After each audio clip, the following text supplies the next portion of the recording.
The Office of Strategic Services, OSS, has gained nearly legendary status since World War II, being regarded as a legacy element of the U.S. Army Special Operations Forces. Colonel Aaron Bank, Lieutenant Colonel Jack T. Shannon, Major Herbert R. Brucker, and Caesar J. Civitella were among the OSS veterans who, in the early 1950s, introduced unconventional warfare, UW, strategies and methods to special forces. But keep in mind that the brief OSS, 1942-1945, had two main functions: gathering, analyzing, and disseminating foreign intelligence, and engaging in unconventional warfare.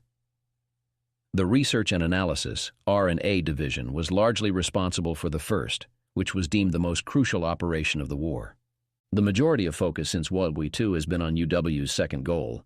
Hidden under an air of secrecy and intrigue, this OSS component was the source of the most riveting tales. Many books and films have focused on these UW missions. The purpose here is to introduce viewers to the OSS's UW components. It doesn't cover every facet of the OSS, nor is it meant to be an all-inclusive overview. The purpose of this is to provide the viewer a general idea of the purposes of the various OSS branches, the primary operational activities, and the locations of these operations. From COI to OSS, the beginning, 1941 to 1942. The position of Coordinator of Information, COI, was established by President Franklin D. Roosevelt on July 11, 1941. Its primary function was to gather, evaluate, and communicate information about foreign countries. The President appointed William J. Wild Bill Donovan, a famous lawyer and recipient of the Medal of Honor during World War I, to lead the COI. The COI's most prominent component was its Research and Analysis, R&A Division. It commissioned studies and reports from renowned historians, economists, geographers, anthropologists, and other specialists to provide to high-ranking policy officials. Among R&A's members were Ralph J. Bunch, Arthur Schlesinger, Jr., and Walt W. Rostow. In order to bolster possible paramilitary operations, covert intelligence gathering was also conducted. Psychological warfare, both overt and covert, was another COI duty. Operating with greater autonomy than the military services would be possible for the COI due to its status as a civilian entity, with access to unfettered finance. Intelligence gathering and sabotage operations in North Africa and Burma were taken up by COI after the United States' entry into the war in December 1941. These enhanced capabilities aided in the development of propaganda campaigns by providing better and more current information to strategists. After this was accomplished, special operations personnel would be sent in behind enemy lines to provide guidance and support during the establishment, training, and deployment of guerrilla forces. The next step would be for conventional soldiers to launch commando missions to help establish a foothold in enemy territory. The United States had never before used this tactic in combat. The COI was abolished in June 1942. The newly established Office of War Information, OWI, was tasked with overt propaganda and also assumed management of the radio program Voice of America, which had been founded by the COI. The newly formed Office of Strategic Services, OSS, was tasked with handling clandestine operations. Even though the original mission of the Office of Strategic Services, OSS, was to provide senior policymakers with intelligence, the paramilitary actions are what have really caught people's attention these days. As you will see in the parts that follow, the OSS's special operations had an impact on the development of modern intelligence agencies like the CIA and the Army's Special Operations Forces. Secret Intelligence, formerly known as the Coordinator of Information, COI, the Secret Intelligence SI Division of the Office of Strategic Services, OSS, was established with the mission of gathering information which cannot otherwise be secured and which is not elsewhere available through covert operations. What we now call human intelligence, HUMINT, was essentially intelligence gathering carried out by operatives. The direct action SO components of OSS may get all the attention, but the SI operatives endured far greater peril. Espionage was employed by small SI teams to obtain information. They put in place nets of local informants or spies to gather targeted intelligence, like the whereabouts of opposing military units.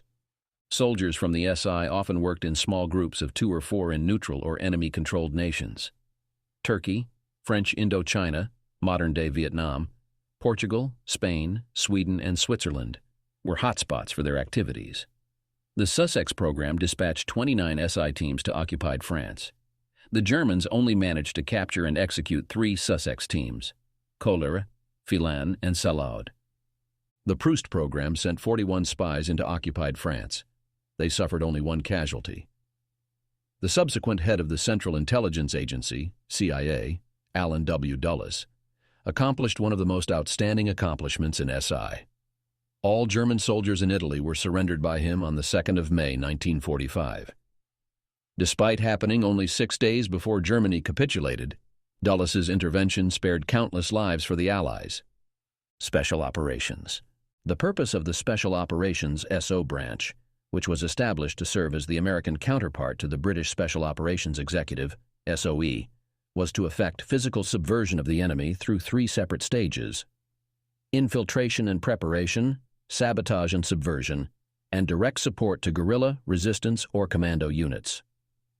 Chief William J. Donovan of the Office of Strategic Services, OSS, wrote to President Franklin D. Roosevelt after the Japanese attack on Pearl Harbor on December 7, 1941, emphasizing the need for a special operations element that could serve as an essential part of the strategic plan, sow the dragon's teeth in those territories from which we withdraw, that the aid of native chiefs be obtained, the loyalty of the inhabitants cultivated, and fearless men formed and established guerrilla groups. A return to our old heritage of spies, raiders, and rangers, men calculatingly reckless with disciplined daring, who are trained for aggressive action, were to accomplish this. The OSS established a Special Operations Division, inspired by Donovan's idea, to increase the enemy's misery and weaken his will to resist. The division was obviously based on the British Commandos. Beginning in North Africa and Burma in 1942, SO agents became the first OSS personnel to perform combat missions. Subsequently, members of the SO deployed to several countries, including China, Yugoslavia, France, Greece, Italy, Scandinavia, Thailand, and others. Under German occupation, SO collaborated with the British SOE in France. The nation was swathed with SO and SOE operatives before the Normandy invasion. After being dropped into an occupied region, SO troops communicated with opposition groups, determined their operational needs, established drop zones, and ordered supply drops via radio. Europe received an enormous OSS-SOE supply operation. More than 3,335 tons of supplies, including 75,000 small guns and 35,000 grenades, were loaded into aerial delivery containers by the SO resupply facility at Area H in England for resistance units in Norway, Denmark, Poland, and Belgium. U.S. Army Air Force's Unit 492 801st Bomb Group, sometimes known as the Carpetbaggers, was responsible for a large number of these night airdrops in support of covert operations in Europe. Roughly 300,000 resistance fighters in France were airdropped weapons prior to D-Day. Several additional OSS branches, including R&D, the Maritime Unit, and the operational groups, originated from the SO branch.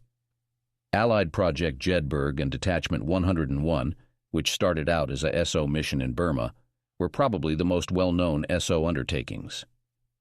U.S. Army Special Operations Forces now draw heavily from strategies developed by the Special Operations Division of the Office of Strategic Services, OSS, in the areas of unconventional warfare, UW, counterinsurgency, COIN, and foreign internal defense, FID. Jedburgh's, D-Day 1944 and beyond, supplementing existing SOE circuits, assisting the resistance in organization and arming, coordinating supply drops, gathering intelligence, acting as a liaison between the Allies and the resistance, and engaging in sabotage activities were all part of the Jedburgh troops' job. Teams from the Office of Strategic Services, OSS, the Special Operations Executive, SOE of the United Kingdom, and the Bureau Central de Renseignement et d'Action, BCRA, of France worked together on Project Jedburgh. In preparation for the missions at Jedburgh, 83 Americans, 90 Britons, 103 French, 5 Belgians, and 5 Dutch received intensive paramilitary training. 8 teams from Jedburgh traveled to the Netherlands, while 93 teams parachuted into France. One American, one Brit, and one Frenchman made up a model team. Teams ranged in size from 2 to 4 soldiers, with each squad having a commander and a radio man as a minimum. General Dwight D. Eisenhower, Supreme Commander of Allied Forces Europe, delayed allowing Jedburgh troops to parachute into occupied France until the night of 5-6 June 1944, in order to conceal the precise invasion date from the Germans. Over the subsequent 3 months, the Jedburgh teams, in tandem with the OSS operational groups, OG, succeeded in preventing the Germans from redistributing substantial military resources to important fronts by assisting assaults on enemy lines of communication and limiting the destruction of critical infrastructure by the retreating Germans. Their tasks came to an end when the Allied forces conquered the Jedburgh zone of operations. Some ex-Jedburghs went on to great professions after the war, following in the footsteps of many OSS veterans. Between 1973 and 1975, William E. Colby oversaw the Central Intelligence Agency while also commanding the Norwegian OG. For the years 1966-1968, Major General John K. Singlaub oversaw the Studies and Observation Group, SOG, in Vietnam. Of all the Jedburghs, Colonel Aaron Bank had the strongest ties to Army Special Forces, SF, as the first director of SF and commander of the 10th Special Forces Group, SFG, the first operational SF unit. The early Special Forces in the 1950s drew heavily from the strategies and methods employed by the Jedburgh Squad. Operational groups. The operational groups had a multi-pronged objective: to form, educate, and supply local resistance groups, to launch hit-and-run attacks against enemy-controlled highways, railways, and strong positions, and to either destroy or prevent the destruction of these targets by withdrawing enemy forces. Qualified troops with linguistic and cultural competence might be found among America's many ethnic groups, according to Major General William J. Donovan. Then these troops may be dropped into enemy-controlled areas in small groups and used as guerrilla fighters. Operational groups, OG's members, consistently wore military uniforms, in contrast to OSS Special Operations, SO squads. Military medicine, demolition, guerrilla warfare, foreign weaponry, parachuting, and infantry tactics were all part of their training. 4 officers and 30 enlisted personnel made up a country-specific OG. However, in actuality, the size of the sections put into action was frequently half that. In addition to Yugoslavia, OGs were active in France, Greece, Italy, Norway, and Burma. Within the Mediterranean theater, the OGs were subdivided into regional parts and commanded by the 2,671st Special Reconnaissance Battalion, separate, provisional. Italy was the initial country to use the OGs in September 1943. 30 squads were eventually dispatched to occupy Italian territory. Between April and November of 1944, 8 OG teams were active in Greece. The islands off the coast of Dalmatia were also the target of operations by OG teams between January and October 1944. Dropping OGs into occupied France followed D-Day, the 6th of June 1944, just like the Jedburghs. Following the Normandy landings and the invasion of southern France, 21 OG teams provided support to the Allies. From March to June of 1945, 2 OG teams were stationed in Norway. As for the Far East, OG troops were distributed to Detachment 101 teams, or joined the OSS Maritime unit in their OG operations off the Burmese coast in the Arakan region. In 1945, the first of 20 airborne groups in China, known as commandos, were organized and trained by many OG personnel sent to the country. The war ended before all the troops could be trained, but before the ultimate capitulation, a few of commandos, accompanied by their OG advisors, carried out operations against the Japanese. The OGs were responsible for the deaths and captures of thousands of German soldiers, the destruction of countless bridges, locomotives, and rail lines, and the diversion of hordes of hostile forces. The Presidential Unit citation was bestowed upon the 2,671st and its OGs. The sole other one bestowed upon the OSS was Detachment 101, situated in Burma. Current Special Forces Operational Detachments Alpha, ODA, carry on the traditions of the 1st Ground Troops. Morale Operations. Strategically and tactically, the OSS Morale Operations MO Division spread black propaganda that destabilized adversary governments. Persuasion, penetration, and intimidation were the contemporary analogs of sapping and mining in the siege warfare of former days, according to OSS Director William J. Donovan. Axis and enemy-occupied country radio broadcasts were created and disseminated by MO, along with printed leaflets and rumors. The German propaganda radio shows originally originated in England, but they were aired from a secret French station. In order to get opposing troops to listen, the broadcasts were made to sound amusing. Interspersed throughout the shows were the propaganda segments. Popular German songs like Lili Marlene, recorded by Marlene Dietrich for MO, were part of the entertainment segment. They achieved remarkable results with Operation Sauerkraut. Former POWs consented to disseminate MO pamphlets and false tales in northern Italy by disguising themselves as Germans and sneaking behind enemy lines. Field Marshal Albert Kesselring, the German commanding general, resigned from his position, according to one leaflet, because he thought the war was lost. The announcement was formally denied by Kesselring. Personal letters with propaganda from the MO were stuffed into German mailbags as part of Operation Cornflakes. During raids on enemy rail yards, Allied planes dropped these phony mailbags. The plan all along was for the Germans to treat the dispersed mailbags as genuine mail and route them through their postal system.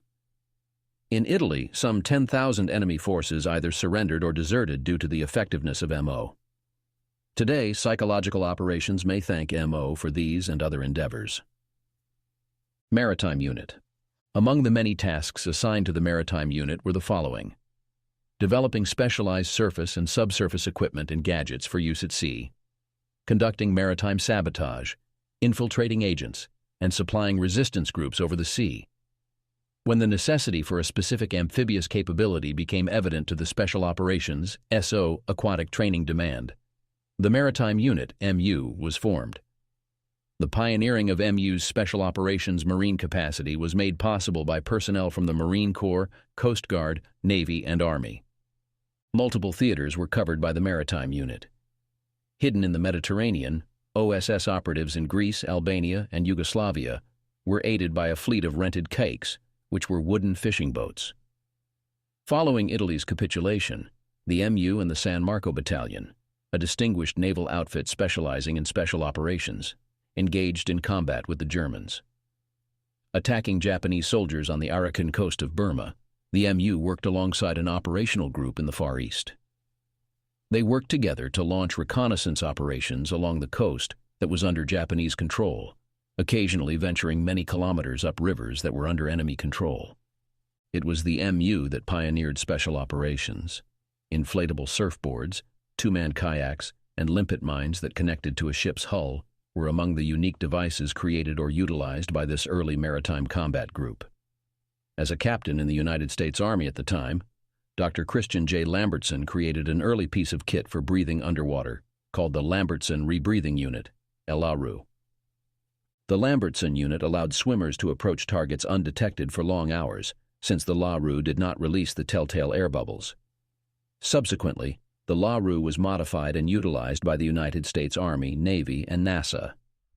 From the Marine Unit, which is named for Dr. Christian Lambertson, the father of military underwater operations, the Army Special Forces Underwater Operations School in Key West, Florida, which is where Special Forces Marine operations are taught, evolved.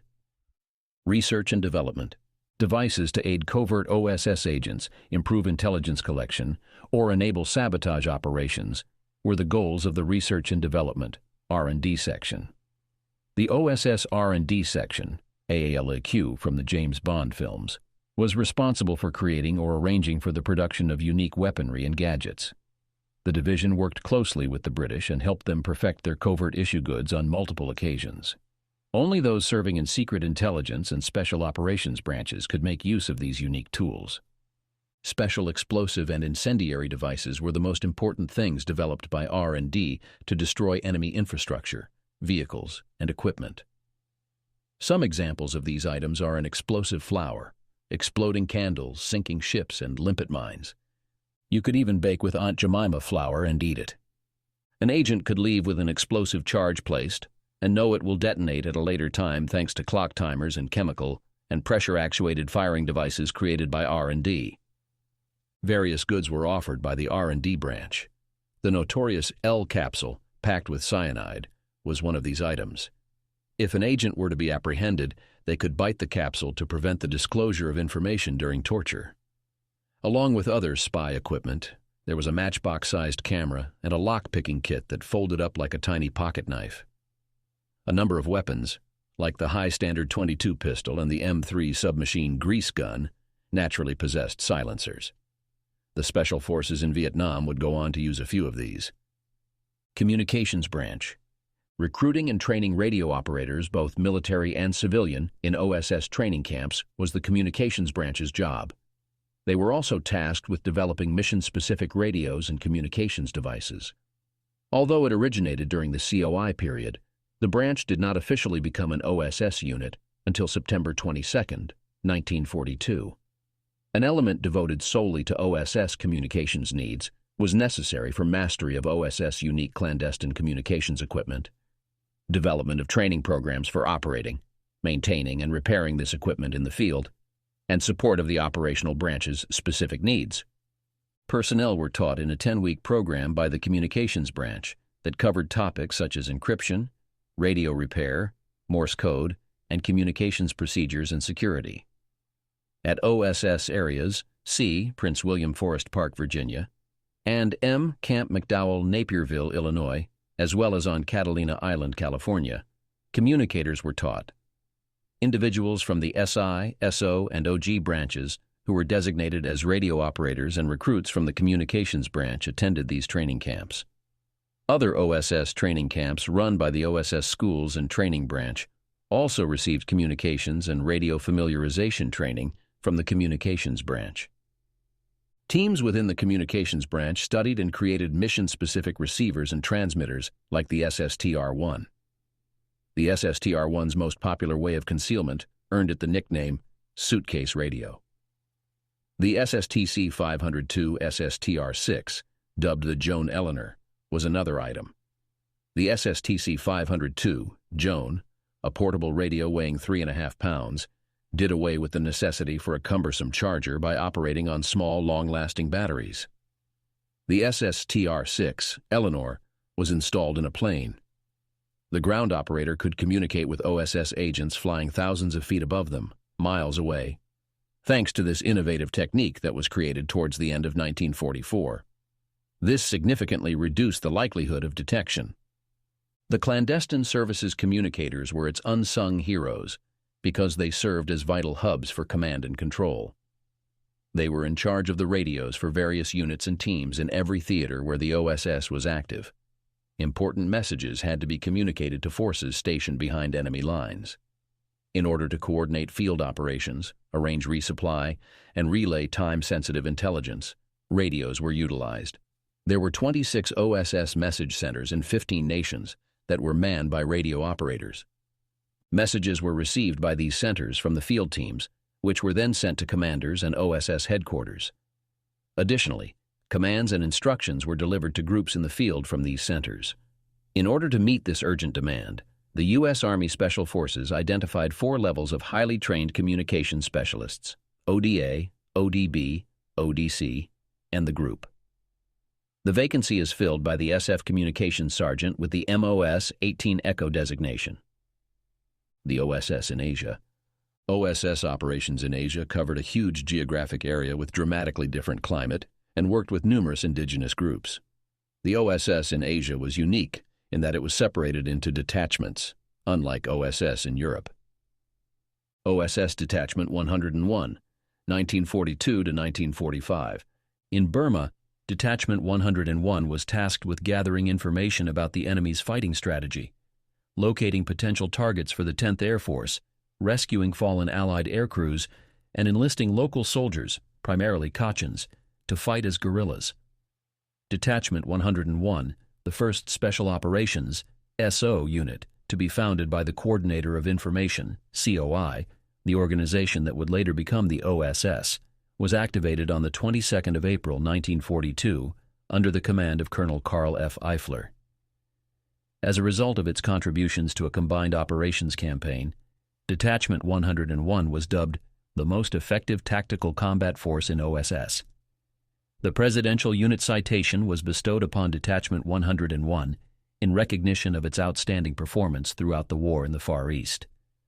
Compared to other theaters, Burma was a backwater in the resource-starved China-Burma-India region of operations. Though the Burma campaign is probably not going to be the big show, it is the going show. OSS observers admitted that this was true. The first long-range infiltration operations by airdrop were carried out by Detachment 101 in 1943, but their expansion was made possible by their exceedingly successful overland incursions behind Japanese lines. Following all operations which they, conventional forces, are not prepared to undertake, Detachment 101, commanded by Colonel William R. Pears, solidified their position in the CBI in 1944. The seizure of Mitkaina, the first significant Allied victory in northern Burma, was made possible in large part by Detachment 101.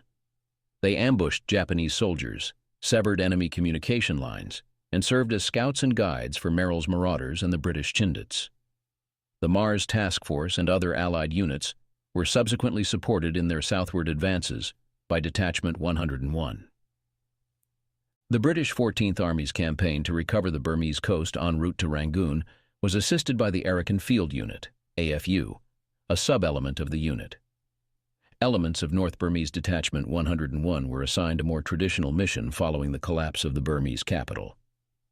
Guerrillas led by the United States Seoul Ground Forces cleared the Shan states and prevented the Japanese from fleeing to Thailand. There were 5,500 confirmed Japanese casualties attributable to Detachment 101 by the time its activities concluded in July 1945. The casualties tally was 184 native soldiers and less than 30 Americans, with 86 native personnel either captured or reported missing in action. Detachment 101 was manned by around 9,200 guerrillas during its peak operations. When it comes to mission and capacity, the OSS element that most closely resembles the modern Army Special Forces group is Detachment 101. Detachment 202, 1944 to 1945. In an effort to contain as many Japanese forces as possible, Detachment 202 gathered intelligence and provided assistance to Chinese forces. In 1943, the OSS started working under the Sino-American Special Cooperative Agreement, SACO, with the U.S. Navy Group, China, and Chinese intelligence. Despite the OSS's successful operations, SACO was unable to attain its full potential because of its isolation, supply shortage, bureaucratic roadblocks, and nationalist Chinese request for control over all operations. Lieutenant General Albert C. Wedemeyer, who was in charge of the United States Army's theaters in China and French Indochina, Vietnam, in late 1944, was fortunate to have the Office of Strategic Services, OSS, established under his command as a separate organization. Because of this, the newly formed Detachment 202 was allowed to conduct operations independently of SACO and the Chinese government. At the first sign of trouble, Detachment 202's operational groups, OG, Special Operations, SO, and Secret Intelligence, SI divisions, started using their powers. 20 paratrooper elements, the size of a company, were to be trained by the OGs. By the time hostilities ended, the OGs had created 6 fully trained commandos and were conducting missions, all while the Chinese nationalists were not entirely cooperating. The earliest paramilitary units in the nationalist Chinese army were these commandos. SO was tasked with organizing, equipping, training, and commanding guerrilla groups. Venturing 500 kilometers behind enemy lines, a handful of SO groups were commanding guerrilla forces towards the war's conclusion. Roads and tracks were cut, bridges were blown up, and thousands of Japanese forces were slain by these SO guerrilla units, some of which had as much as 1,500 men. Although SI's efforts in French Indochina and southern China were smaller in scale compared to OG and SO, they nonetheless formed multiple teams. These groups documented weather, aviation, and naval traffic in Japan. Though combat activities came to an end with the Japanese surrender, these elements of Detachment 202 showcased the capabilities of the OSS in China. Shortly after the atomic bomb was dropped, China achieved one of its most significant victories. Teams on a mercy mission parachuted into Japanese prison camps to rescue Allied prisoners of war from imminent danger. The majority of the men were provided by the OSS. However, other groups also took part. Many Japanese commands were unaware that the war had ended, putting this action in jeopardy. 11 mercy teams from OSS China handled the logistics of providing food, medical treatment, and transportation to Allied camps for prisoners of war. Detachment 404, 1944 to 1945. The purpose of forming Detachment 404 was to assist covert organizations, such as the OSS and the British Special Operations Executive, SOE, in coordinating their activities and intelligence gathering in the Far East. Along with training agents to be reinserted via submarines, Detachment 404 recruited indigenous personnel from enemy-controlled areas. Also, it created coast watchers whose jobs it was to keep track of tide tables, weather reports, topographical coastal data, Japanese shipping reports, and downed Allied pilot rescue operations. Detachment 404 was a part of the mostly British Southeast Asia Command, SEAC, under Admiral Lord Louis Mountbatten, and was stationed in what is now Sri Lanka.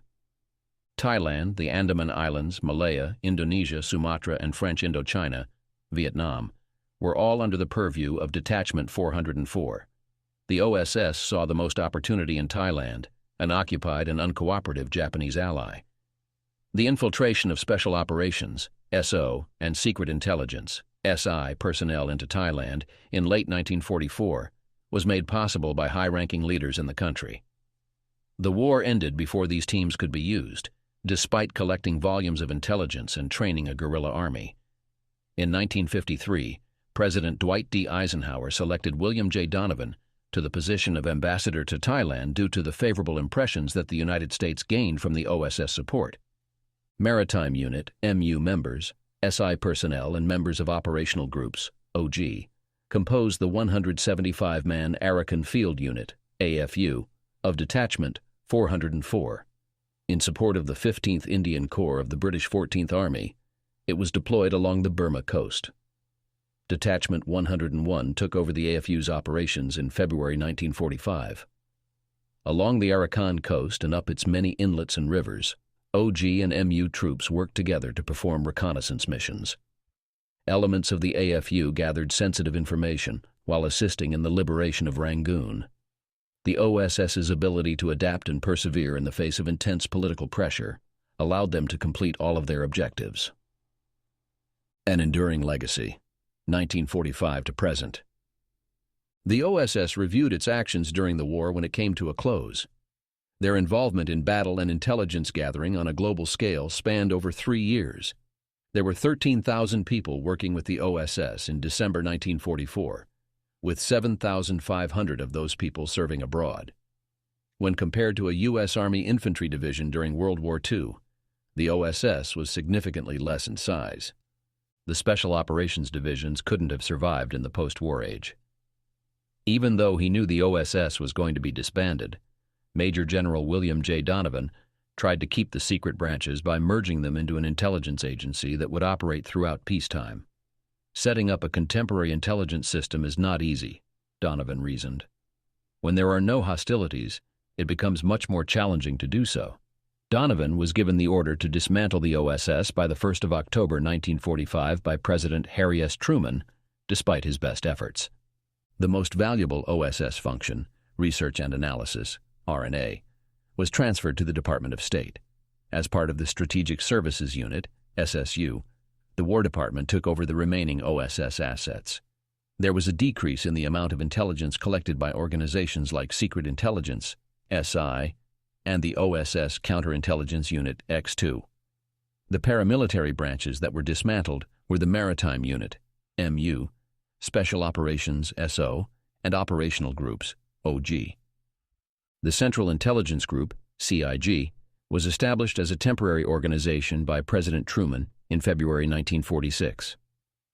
The CIG was renamed the Central Intelligence Agency, CIA, by the National Security Act of 1947.